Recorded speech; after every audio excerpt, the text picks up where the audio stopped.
All right, guys, on today's episode, I want to go over basically 4 things that you really need to keep in mind when starting a digital marketing agency. It's one of the businesses that I started in originally. I expanded and grew to a little bit of a different variation of digital marketing and have kind of ran with that since then. But I want to go over 4 very, very basic, but very important things when it comes to starting and running a digital marketing agency. So, one of the biggest things when it comes to this is you need to find a niche. It doesn't have to necessarily be the vertical, being restaurants or lawyers or, med spas. We hear those a lot. It could be any type of business, right? Though that's not necessarily what you need to focus on, but it does help down the road, right? So what I want to get into is the skill sets, right? Figure out what you're good at. It might be email marketing. It might be pay-per-call. It might be Facebook leads, YouTube leads. It could be a variation of different things, right? But you need to get really good at one thing in the beginning. That is going to separate you from your competitors. This day and age, there's a ton of people out there trying to make the next digital marketing agency, or they're already running one. And I have quite a few friends, quite a few acquaintances that have very successful multi-6-figure digital marketing agencies. It can be done, but each one of them is doing something a little different. They focus on automations. They focus on types of emails. They focus on types of clients. They focus on a lot of different things, and that has separated them from their competition. So that's going to be one of the number one things that you need to figure out. What are you good at? What are you passionate about? And what can you see yourself doing long term? I personally I used to charge a retainer, had a monthly retainer for clients. I started in plastic surgeons. I learned very quickly that it's a very hard lead to convert. We could get a lot of leads, but the clients weren't converting a lot of leads. I was focused on just the aspect of getting those leads to the clients, right? They just couldn't convert them. And that's not because maybe the leads were bad or, maybe the funnel was bad. It's that industry. That industry is hard. Even if they had 100 people walk in the door, it's going to be very hard for them to convert at a very high number of those 100 people, right? And these are people looking for facelifts, maybe looking for, full on some type of surgery, right? So these are high paying clients. The return was there, but just because the return's there on one client, they can make their entire ad budget and retainer back. But that doesn't mean that they're going to be happy, because if they have 100 leads and they only convert one, they're going to look at you like you're not sending them good leads. Whereas if you sent them 5 and they converted 3, that's a pretty good return. That's 3 out of 5. So just to go back to that, find something you're good at. Find something you're passionate about and run with that. That is going to separate you from other people, and it's going to give you something to lean on and push into as you go to these clients, as you're pitching yourself, as you're trying to build up what type of image that you have, right? Now, number 2, the tools that you use. These are very important, okay? And this can be software, this can be people, this can be tons of different things, right? One of the biggest things that I found when I was trying to figure out what I was good at, where I could take this, what I could do, was automation. All right. Now, this was a few years ago, and I got in on early with a very well-known software company now, and that was their biggest focus, was automations. A lot of people didn't know how to use it. They didn't know what it was. They didn't know what it could fully do. But I took the time to really learn the software, and I became very, very good at building automations that could do everything.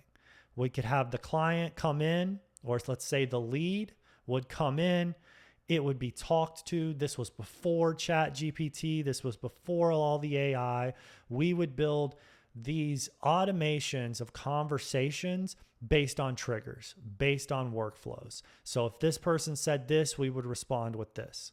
If we got a response we didn't know, then I had a VA respond to it manually, log that response, and then add it to the automation for later. It's basically the same way that AI kind of works. It has to have the information before it can give the output.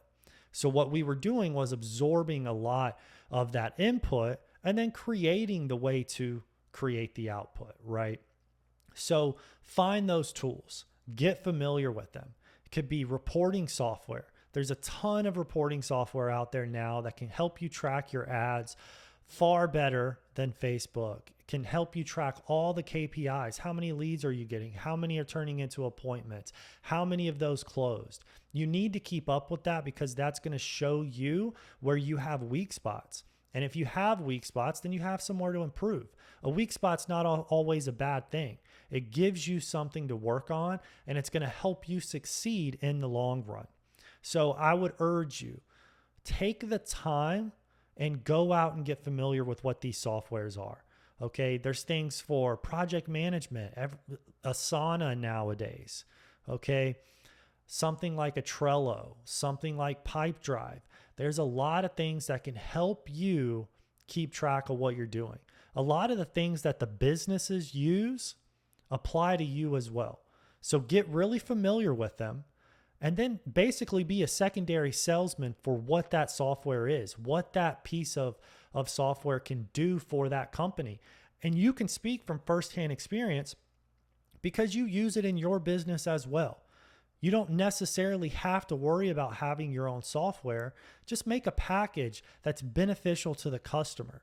So if you have something you're really good at, if you run amazing ads, you're great with copy and creative, if you can attach the right automations, the right conversation with that lead, then you're going to drastically increase the show up rate or the appointments for that particular client.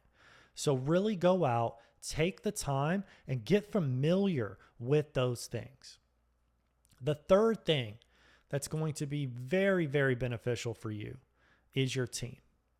You need to build a team that's going to serve the client efficiently. And that's also going to serve the outcome that you want for your business. Now, I know in the beginning, you may not have the money to go hire a team. You might not have a VA yet. You might not have a project manager. You might not have an account manager, but you're going to get there. So along the way, make sure to keep track of what you're doing. Keep track of the things that work. Keep track of the things that don't work. Build systems around those things that do work. Your SOPs, your standard operating procedure for that particular task. One of the biggest things that marketing agencies utilize is SOPs. So if you have to do the same task more than once, record it or use something like Scribe. That way that you can make a step-by-step process on how to do that particular task. It makes it drastically easier to hand that task off. If I was to come to you and say, hey, I need you to do this, and you've never done it before, you're going to have no idea where to start. But if I come to you and I give you a set of videos, a step-by-step process with screenshots of how to do the task, you're going to be able to do it. Even if you don't understand what you're doing, it's laid out in front of you. So when you build your entire marketing agency around these SOPs and a step-by-step process, it's a lot easier for you to hand that off to somebody and remove yourself from that task, which allows you more time to focus on the things that are important, like getting new customers, keeping the customers you do have. You shouldn't be the one always setting up the ads. You've already perfected it. Now hand it over to somebody that you trust. Let them complete the process. Let them do the next step. It's up to you to show them exactly how to do it. Now, a VA is a very easy first step, a very easy addition to your business, okay? You can get them relatively cheap. Now, I will say you're going to get what you pay for. So don't go out and look for the cheapest VA. Look for somebody that fits your business. Look for somebody that has the same type of mindset that is going to fuel that customer, that's going to apply to your business, right? The image and the brand that you're building, they need to fit that culture. So do a little bit of work, do a couple interviews. You will find somebody that fits that culture, and that's going to help take you to the next step. And then down the road, when it comes to get a project manager, an account manager, a developer, different things inside of your business, you're going to start to pull those pieces away, and then you're going to develop them a little bit more. And each time you continue to develop that process, you're going to get a little bit better, and you're going to have a better outcome. Sometimes you're going to fail. Sometimes you're going to have a bad experience. There's nobody in the business world that's just won everything they've ever tried, that's succeeded at everything they've tried. I've failed multiple times. I've succeeded multiple times. It's part of the process. There's an old saying that goes, the fastest way to success is to fail faster. And a lot of people may not get that right away.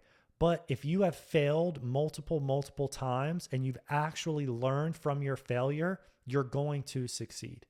You are going to apply the things that you learned from that failure, and you're going to succeed on that next step.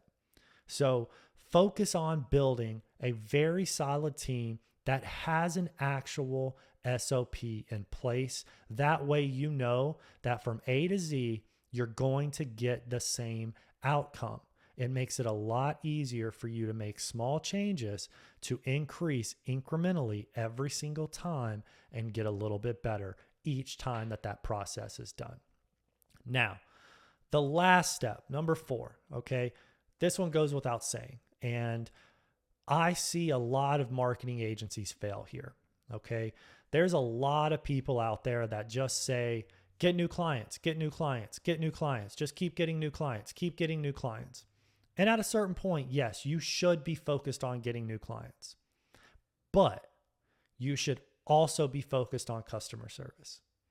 If your customers are happy and you do what we've talked about previously, if you're putting the time into a very specific skill set, if you're putting the time into knowing all of the necessary softwares and applications that are needed for your business and theirs, and you've built a rock star team built on those SOPs, you're going to make yourself more valuable. So instead of going out looking for the next client and the next one and the next one and the next one until you've got 100 or 1,000 clients, that's great. I hope you can get 100 or 1,000 or even more clients. I know marketing agencies that have 300 or 400 clients that are on recurring monthly invoices. Okay. I also know marketing agencies that only have 10. And that person with 10 is doing well over 6 figures a month in net profit. The person that has 300 or 400, they're doing about the same. So what's that tell you? That person that has 10 is definitely charging more, and they're getting it. So you can too. But you need to have things in place that make you valuable. So in the beginning, yes, go out, get new clients. You're going to have to try things. You're going to have to fail. You're going to have to figure out what works, what they find as value. It's not always necessarily what you think is value. You need to go learn about these clients and give them the value that they want. You are, at the end of the day, in customer service. You are providing a service. So make sure that the service is A+, and then get to the point to where you can charge a $10,000, $15,000, $20,000 a month retainer. Only takes one client if you're charging $10,000 a month to be at a 6-figure business. If your overhead is low, you're very profitable at that point. And if you're doing a great job, then they're going to refer you to other people.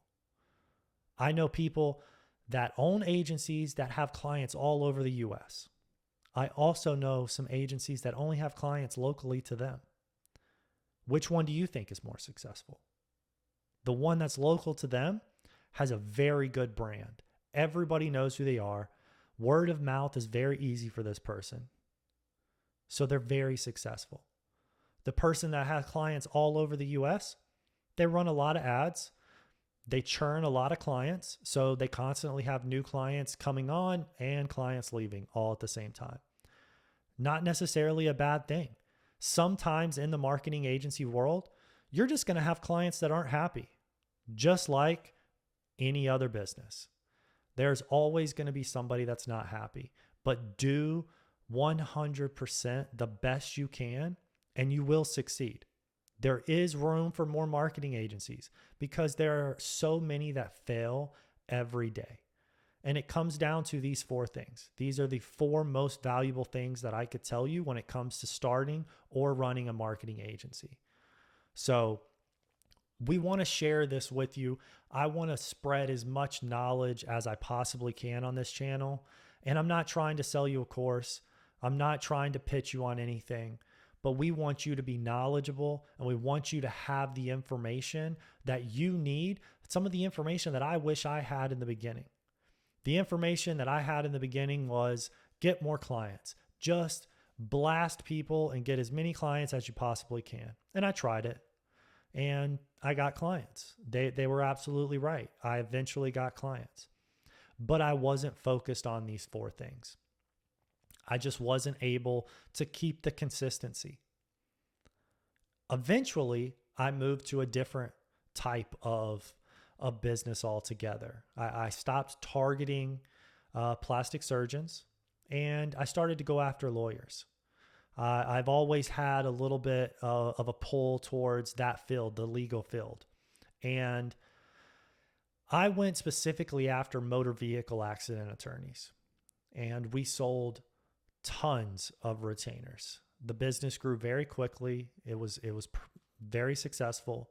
And then I eventually transitioned into another version of that business as well. We'll get into that on another video. That falls more into pay-per-call. Okay. And that has to do with call centers and Google advertising, a whole different mess of things that doesn't necessarily fit into the scope that I want to go over here. So I hope you enjoyed this video. I hope it gave you some information that maybe you weren't really thinking about, or maybe gave you a little bit of a push to know that you can do this. So if you did enjoy it, please drop a thumbs up, subscribe to the channel. We are going to be dropping a few more of these videos. We're going to go into some of the businesses I've been involved in and share as much experience and knowledge as I possibly can, and in hopes that you guys succeed and learn from my failures and just have a little bit of an extra edge over everybody else and can actually take your efforts to the next level. So thanks for tuning in and see you next time.